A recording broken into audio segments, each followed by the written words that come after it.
Major funding for KPBS Evening Edition has been made possible in part by Bill Howe Family of Companies, providing San Diego with plumbing, heating and air, restoration, flood and remodeling services for over 40 years.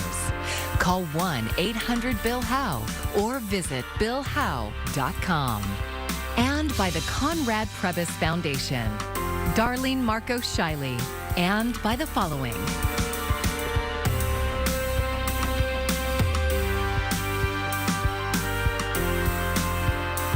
By viewers like you. Thank you.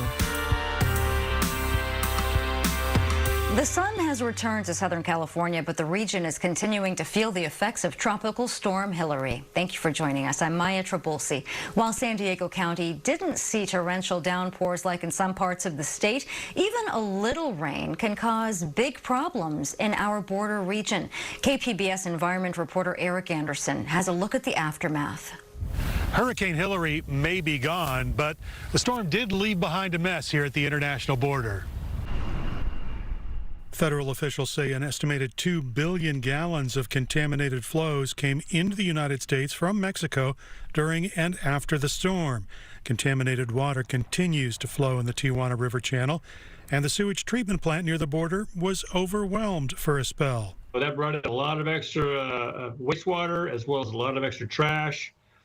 Did cause some problems with some of our pumps.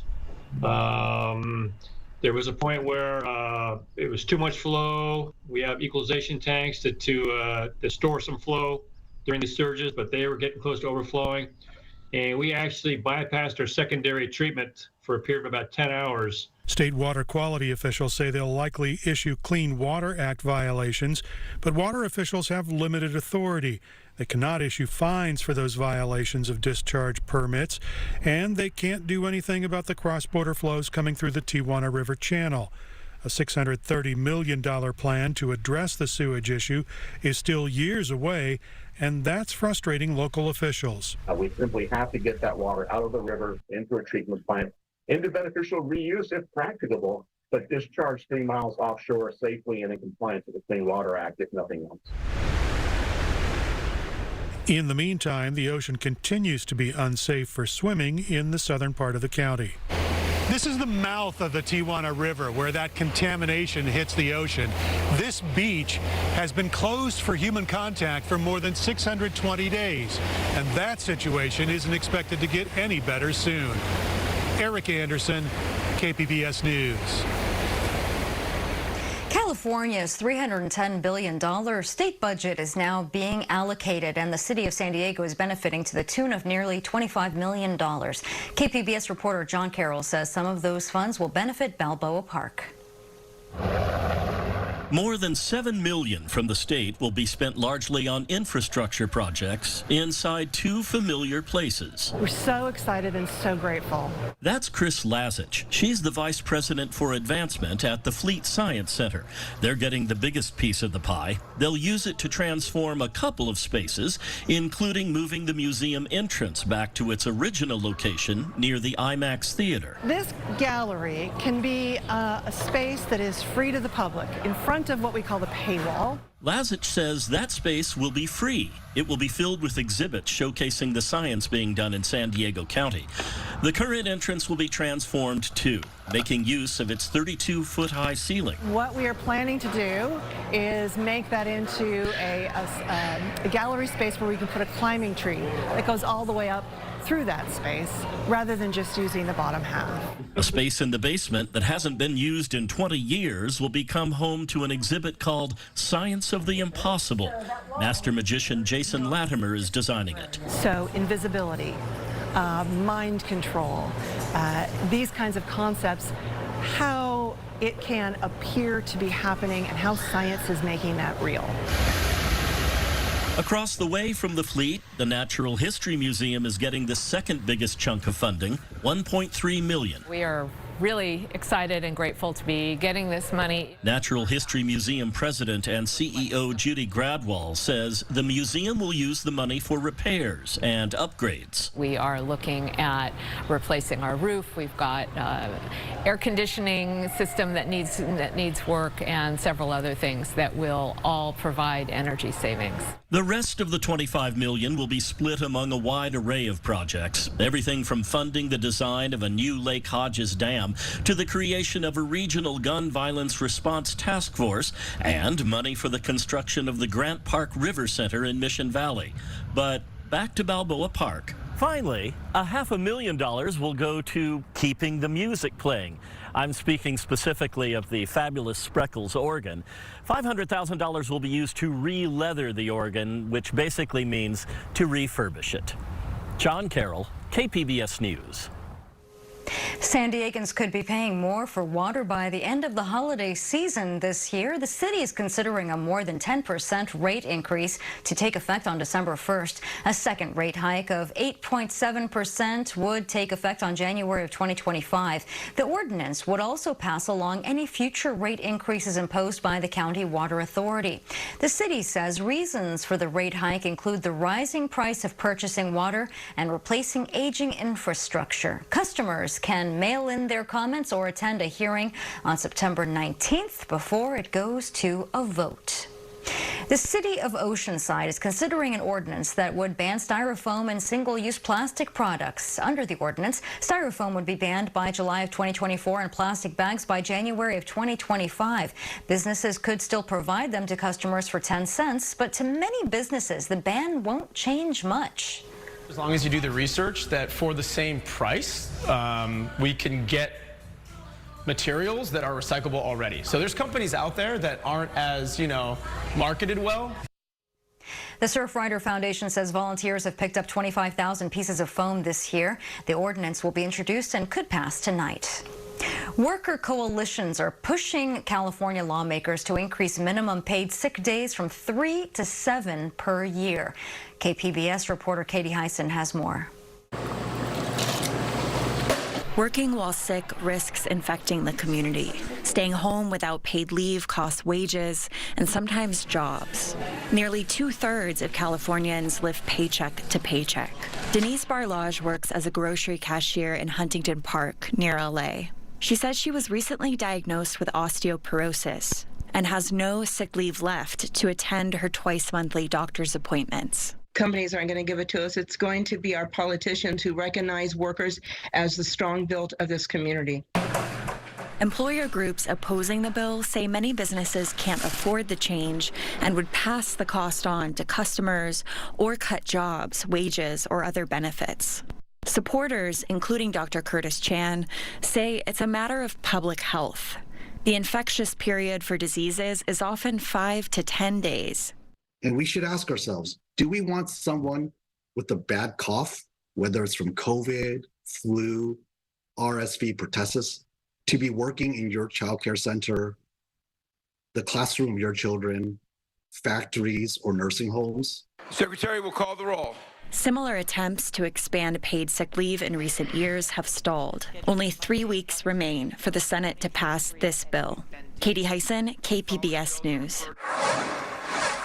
FEMA's administrator says the agency's disaster fund is running out of money. There's growing concern funding could lapse if Congress doesn't pass a spending bill. It comes in a year that's setting records for billion-dollar weather disasters before peak hurricane season has even arrived. Senator Minority Leader Mitch McConnell has indicated he expects Congress will approve more funding for FEMA. Before there was Me Too in 2017, there was the Bob Filner sexual harassment scandal.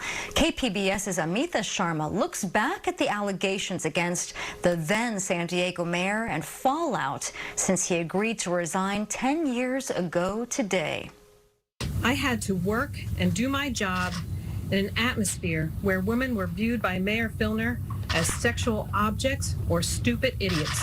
On July 22nd, 2013, San Diegans learned about their mayor, Bob Filner, from then City Hall staffer Irene McCormick Jackson, what many women had known for years. I was placed in the Filner headlock and moved around as a rag doll while he whispered sexual comments in my ear. Filner's misconduct extended beyond his staff, as San Diego businesswoman Patty Roscoe described to KPBS. He would come in and try and kiss me on the lips, and I'd have to squirm to get away. Ultimately, at least 19 women came forward.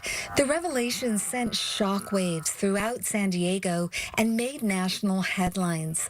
The tenure of the city's first Democratic mayor in a generation was over in just 9 months. But more importantly, women who had suffered in silence found their voice. I always say courage is contagious. Famed women's rights lawyer Gloria Allred represented Jackson and settled the former staffer's sexual harassment lawsuit against the city for $250,000. On August 23, 2013, Filner agreed to resign, but he was defiant. Not one allegation, members of the council, has ever been independently verified or proven in court. I have never sexually harassed anyone. Yet, in October of that year, he pleaded guilty to false imprisonment and battery charges involving 3 women. He was sentenced to 3 months home confinement and 3 years probation. Now, 10 years later, the Filner saga can be seen as a precursor to a much larger reckoning. The 2017 Me Too movement changed the international conversation about sexual harassment. Suddenly, powerful men were being held accountable, and employers rushed to beef up mandatory workplace training. But what's really changed? Just this year, San Diego County Supervisor Nathan Fletcher, a Democrat, resigned after a San Diego Metropolitan Transit Agency staffer accused him of sexual assault. Nationally, Allred says sexual harassment remains rampant. Still, she says there is good news. This year, a new federal law took effect. It exempted sexual harassment from non-disclosure agreements people sign when they start a job. And many women are just not going to put up with this anymore, and they are going to fight back. Julie Roginski co-founded the New York-based nonprofit Lift Our Voices that advocates for safe workplaces. She says the Filner scandal was transformative for women, transcending their own humiliation, uniting for support, and declaring enough is enough. And they really showed the country well before the Me Too movement really kicked off, or this iteration of the Me Too movement kicked off, that this was possible. Roginski says another watershed moment was when Filner's political ally, former San Diego City Councilwoman Donna Fry, said this. And we want the women of this city and the people who love them to know that sexual abuse and this behavior is not normal, not their fault. And they are not to blame. Bob Filner is to blame, and he needs to resign. Roginski points to Fry's words as foundational to what eventually became Me Too. You're talking about a major city. You're talking about a mayor who was the first mayor of his party to be elected in decades, and yet here were members of his own party calling him to account. Little is known about what Filner is doing now. In 2018, he publicly apologized again for his actions and asked for redemption. Amita Sharma, KPBS News.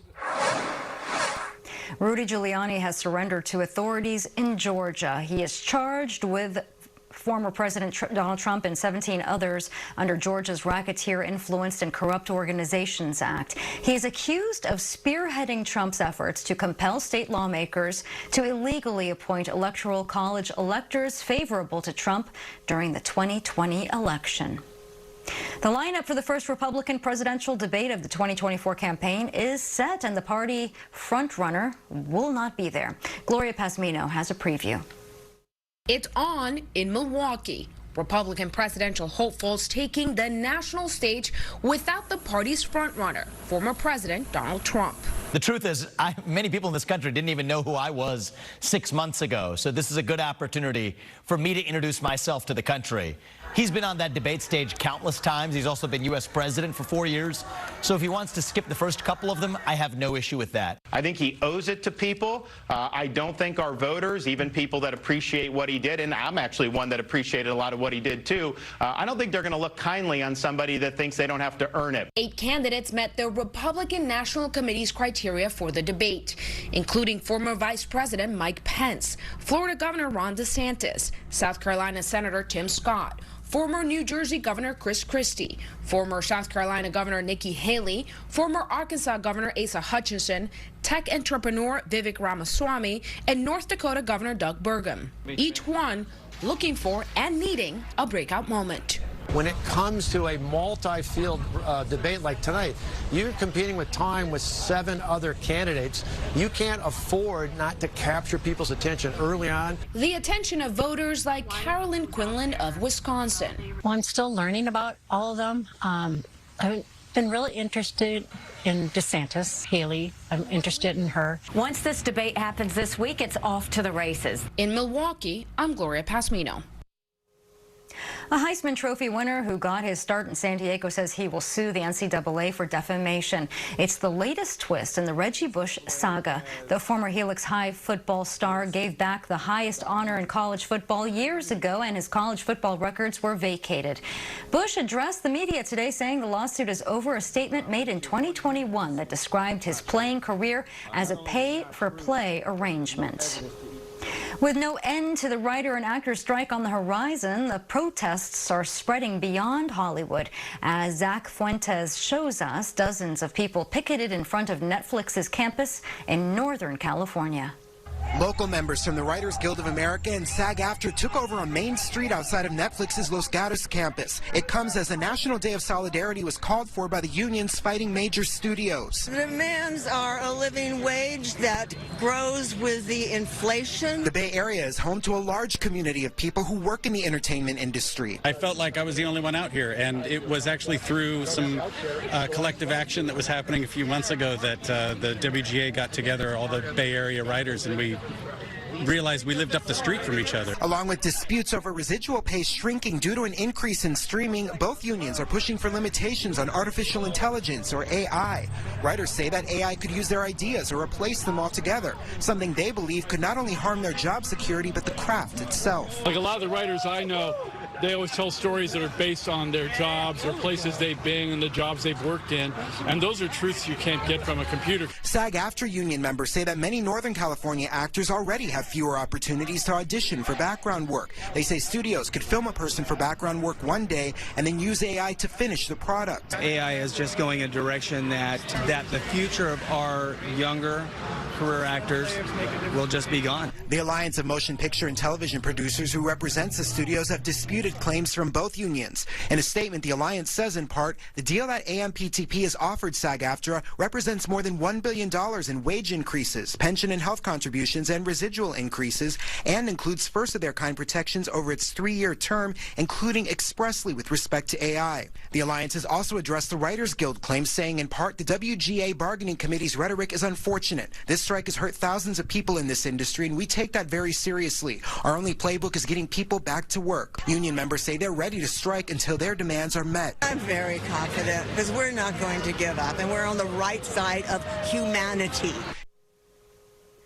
And that was Zach Fuentes reporting. A solidarity protest was also planned here in San Diego yesterday, but it was postponed.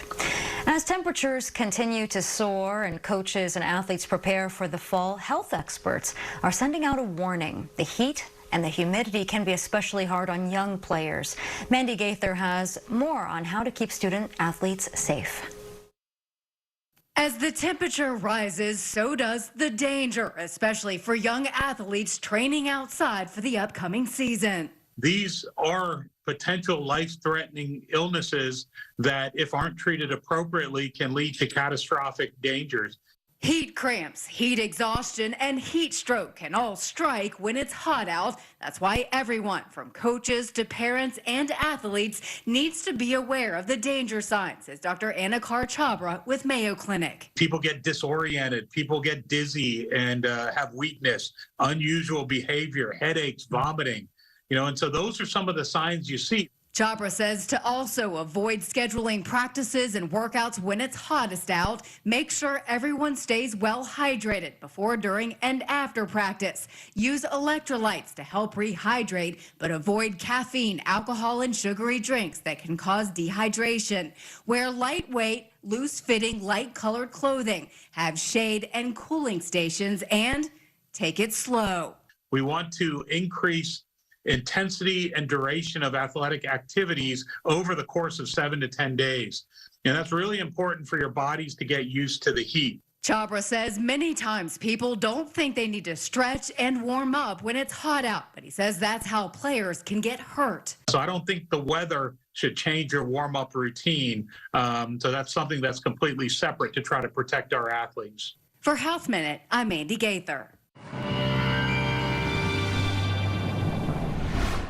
Mostly quiet and tranquil conditions anticipated over the course of the next couple of days. There will be a bit of a warming trend later on this week into this upcoming weekend. We'll talk about those temperatures and, of course, lots of sunshine back over the interior. There will be a little uptick in the moisture content values over the mountains as well as the deserts. Let's stick to the short term for tonight. We'll be falling back down into the mid-60s around Chula Vista, Ramona down to 62, Oceanside 67, into the higher terrain out east toward Mount Laguna 62, and Borrego Springs falling back into the mid and the upper 70s. There's the moisture off to the east, not too far away, and we're going to be looking at potential delays that impacts from around Flagstaff to Las Vegas throughout the overnight and right into Thursday. And notice how not much of that moisture makes its way out to the west, closer to us. There will be perhaps a couple of clouds throughout the mountainous terrain into the deserts, but by and large, minimal impacts as we'll continue to see that thin stripe of morning cloudiness right along the coast, giving way to some afternoon sunshine. Temperatures very similar to earlier on today as we top out near 100 degrees in Borrego Springs. Mid to upper 80s interior valleys. Ramona at 87. Chula Vista tops off at 75. But I want to go down the road. There will be some changes coming up heading, say, toward that Friday to Saturday and Sunday time frame. Even out of the coast, where there will be mostly sunny skies, anticipated a little bit less cloud coverage and a little bit warmer as those high temperatures top off closer to 80 degrees. Definitely more noticeable, though, away from the coast over some of the interior valleys. Inland we go. 80s turn into 90s as we head our way into the upcoming weekend. And even over the mountainous terrain, we're talking about a several degree jump, say, from Thursday and Friday through the weekend into early next week. Meanwhile, the deserts will also be heating up. 100 and teens back on tap into Sunday. For KPBS News, I'm meteorologist Justin Pavic. It's tarantula mating season in San Diego, and you may be seeing more of the crawling creatures, especially in the East County. KPBS reporter Matt Hoffman has more on what to do if one ends up in your house. What we're seeing right now is males are just on the hunt for love, man. That's it. They're trying to breed. They're trying to find females. Matt Thomas is CEO of Pet Kingdom in the Midway area. He says California's bronze and black tarantulas will be mating through October, and that means males are actively out looking for mates. He's already seen a lot of them around his alpine home. My neighbors, like on the next door app, everyone's freaking out that they're in their kitchen, so we'll go and remove them. But yeah, it's East County. It's real prevalent right now. Thomas says the desert areas will also see a lot of the spiders. The one he's handling isn't exactly what residents in San Diego would see, but size-wise, it's about the same. This is a Mexican red knee tarantula. We just strongly recommend, there's no real need to kill the animal. So just relocating it, it's just going to move on. It's not in your house trying to feed off you or your pets or do anything like that. Thomas says tarantulas are an important part of the local ecosystem, and even though venomous, they're relatively tame. If you were to get bit by one, it's just, you'll have some local swelling in that area, maybe a little bit redness, but that's about it. Then it was time for me to see just how docile tarantulas are. You're just an object. This thing doesn't... Oh, it feels heavy. You can a little bit of weight to it, yeah. That's a little scary. Thomas says garages are a common place that residents might see the spiders. They may get a little defensive. If you do see those front legs come up, they arch back, just, give them a second to kind of relax. They'll stop freaking out, and you could safely get them in a cup, or dustpan is probably the easiest thing to do.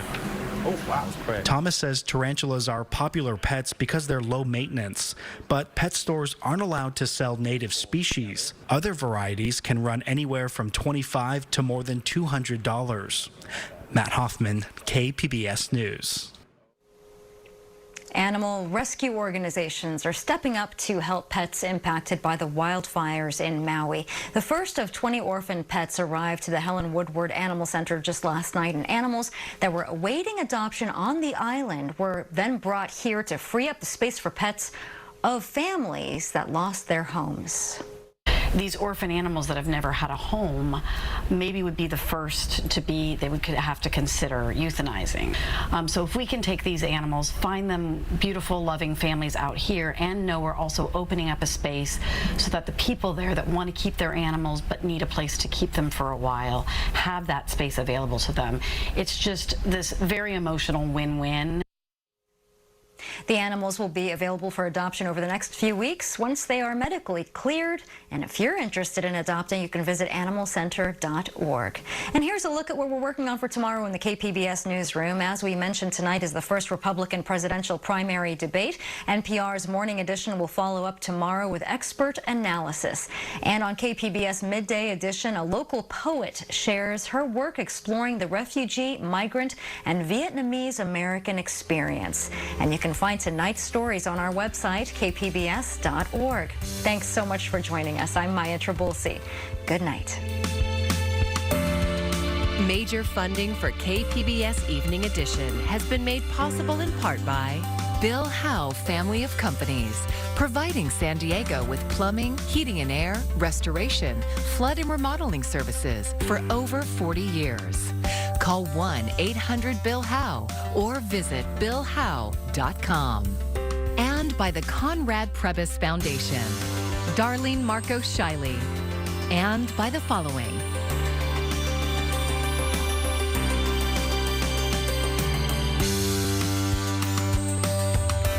and by viewers like you. Thank you.